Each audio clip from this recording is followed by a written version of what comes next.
मुद्दों पर बातचीत की है। उन्होंने नीतीश कुमार की सेहत, तेजस्वी यादव के वादे और बीजेपी के मुस्लिम कैंडिडेट नहीं देने पर भी बेबाकी से अपनी बात रखी है। देखिए एक्सक्लूसिव बातचीत। नमस्कार, आप सभी का बहुत बहुत स्वागत है। न्यूज 18 इंडिया पर एक बहुत ही खास शख्सियत हमारे सामने है।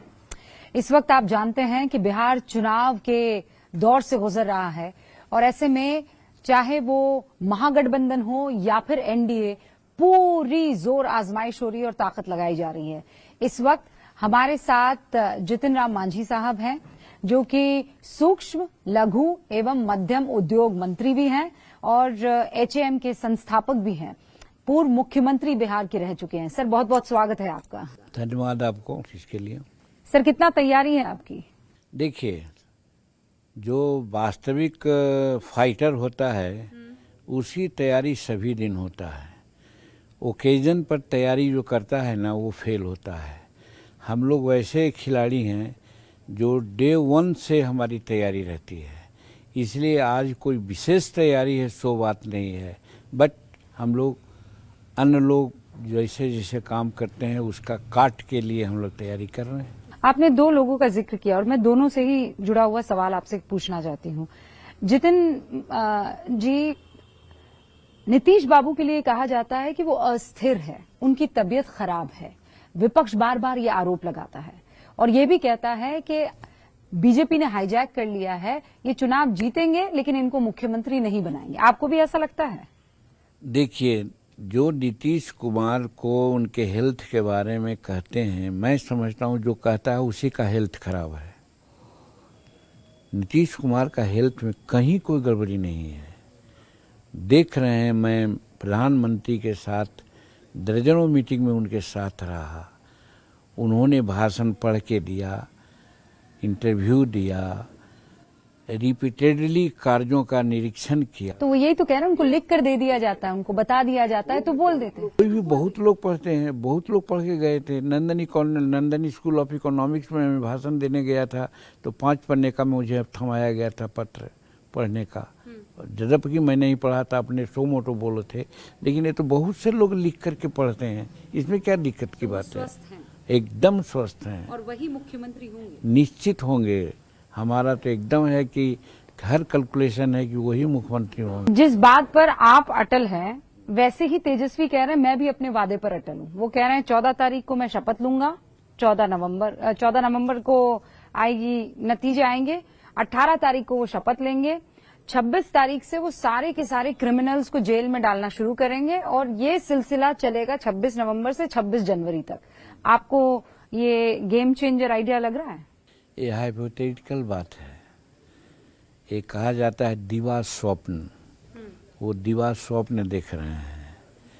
वो किसी भी परिस्थिति में मैं लिख कर दे सकता हूं कि 14 तारीख को एनडीए की सरकार बनेगी, न कि महागठबंधन की सरकार बनेगी। इसलिए कि आज एनडीए पांचों एक होकर के लड़ रहा है और वहां आज भी कांग्रेस के लोग मुख्यमंत्री उनको नहीं चाहते हैं। तो कैसे मुख्यमंत्री बन जाएंगे? वो जीतेंगे भी नहीं, नंबर आएगा नहीं। बीजेपी ने वोट क्यों, सीटें क्यों नहीं दी? कैंडिडेट्स मुसलमान क्यों नहीं चुने?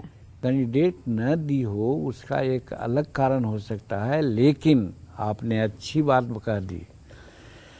जब ऑपरेशन सिंदूर हुआ यहाँ पर, हमारे तीनों सेनाएं चिलमिला रही थी कि हमको 3 दिन का मौका दिया जाए, हम पाकिस्तान को नक्शा से हटा देंगे।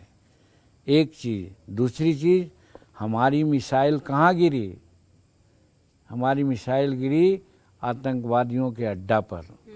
वहाँ के हॉस्पिटल पर गिर सकता था, वहाँ के स्कूल पर गिर सकता था, वहाँ के आवासियों पर गिर करके बर्बाद किया जा सकता था, लेकिन एक किसी को बर्बाद नहीं किया गया आतंकवादी का। क्यों?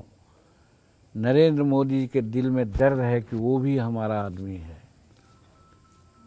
हिंदुस्तान का ही आदमी रहा है, भले कोई धर्म का हो। तो जो कहता है भाजपा को कि मुसलमान का विरोधी है, तो अगर विरोधी रहा जाता तो सैनिकों की बात मान करके कर दिया जाता वहाँ पर यह, और पाकिस्तान को हो सकता था कि बहुत डैमेज किया जा सकता था, लेकिन किसी को डैमेज नहीं किया गया। इसके लिए संसार में ऑपरेशन सिंदूर का नाम लिया जाता है। क्षमा शोभती उस भुजंग को जिसके पास गरल हो। आज शक्ति हम में है, क्षमा किया, अपने भाइयों को बर्बाद होने नहीं दिया गया।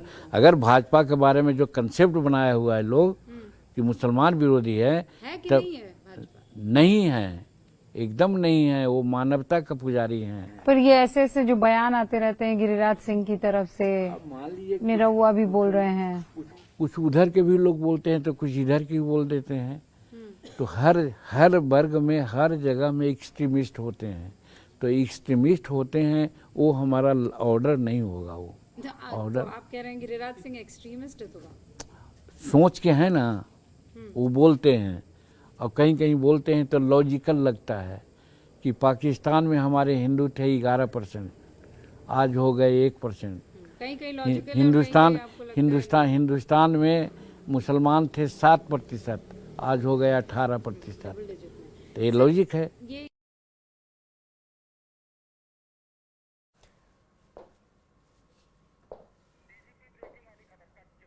और बढ़ते आगे, केंद्रीय गृह राज्य मंत्री नित्यानंद राय ने पहले चरण के मतदान और इसी बीच एक और बड़ी खबर का रुख कर लेते हैं। बिहार में कल पहले चरण का मतदान होना है।